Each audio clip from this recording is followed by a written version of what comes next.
Hey everyone, it's Anna. Welcome back to my channel and thank you so much for visiting. Welcome to the weekend. Happy Friday night.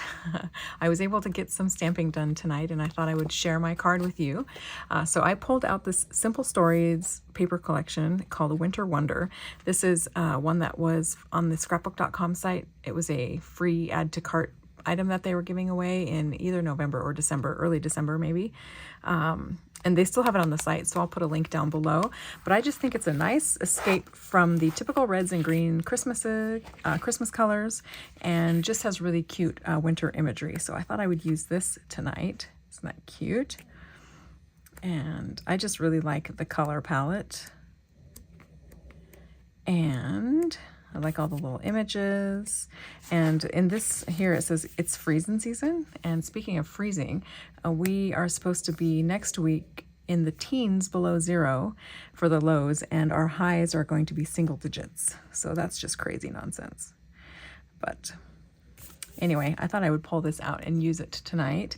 Really, really cute paper pad. So, and I'm sure they have lots of other things in their collection too. Little snippets and ephemera packets and things like that. Isn't that cute? I just love that. So that is the paper I chose to use. And then the stamp that I used is one that I got from Christmas from my friend Marilyn G. And thank you so much, Marilyn. These are the two stamps that she sent to me for Christmas. This one is a buttermilk basin stamp from Inky Antics from the year 2000. This one has been on my wish list for eons, and so I'm so happy to have that in my collection now. And then the stamp I'm going to use tonight is this one from Diana Markham, and this was from her line that she did with Love You to Bits. And on the other end here, Marilyn wrote, "To Anna, Happy Christmas 2023 from Marilyn G." So I love that. So thank you so much for these, Marilyn. I'm very happy to have both of those stamps in my collection now. And then I also used this little sticker sheet. I'm not sure where this is from. It's something I picked up at Tuesday Morning years ago. But if you have little stickers like this that are great to use for sentiments, don't forget to pull those out and put them to use. And then I also used this Milang watercolor set.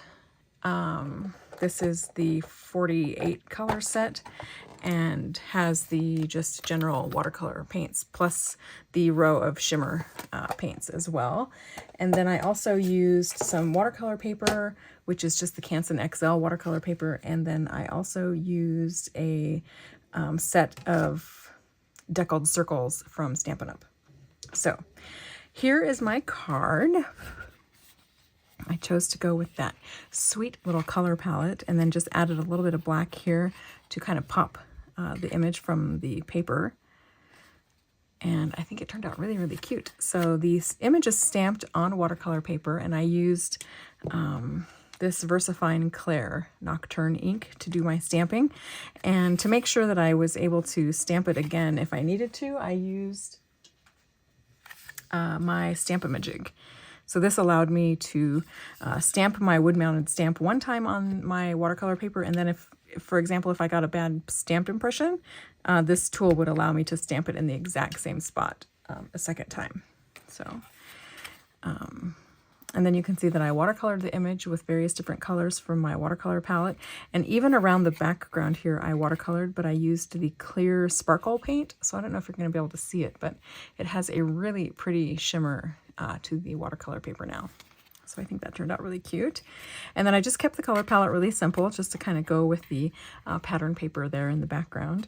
And then here you can see where I added the sticker for Valentine's Day, and I just added it to a piece of scrap black cardstock that I had here at my desk. These are just little strips that I cut off from when I trimmed down my matte layers.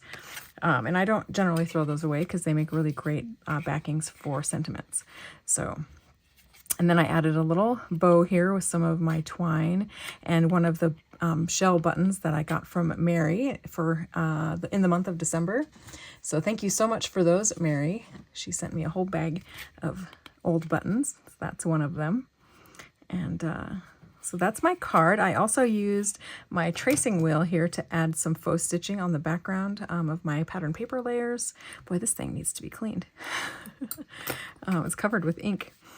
But you can see my faux stitching here in the background that I added. And then, of course, the deckled circle die that I used to cut out the stamped image. And then the inside is blank for now, but then the back I added my little hand stamped by Anna stamp, and then colored the image with some of the colors in the paper collection here. So if you want to see how I make this card and the watercolor process, please enjoy the rest of the video. Thank you so much for watching. I hope you have a wonderful weekend, and I will probably be back to share some other things with you probably tomorrow. So stay tuned for that. Have a wonderful weekend, and I'll talk to you again very soon.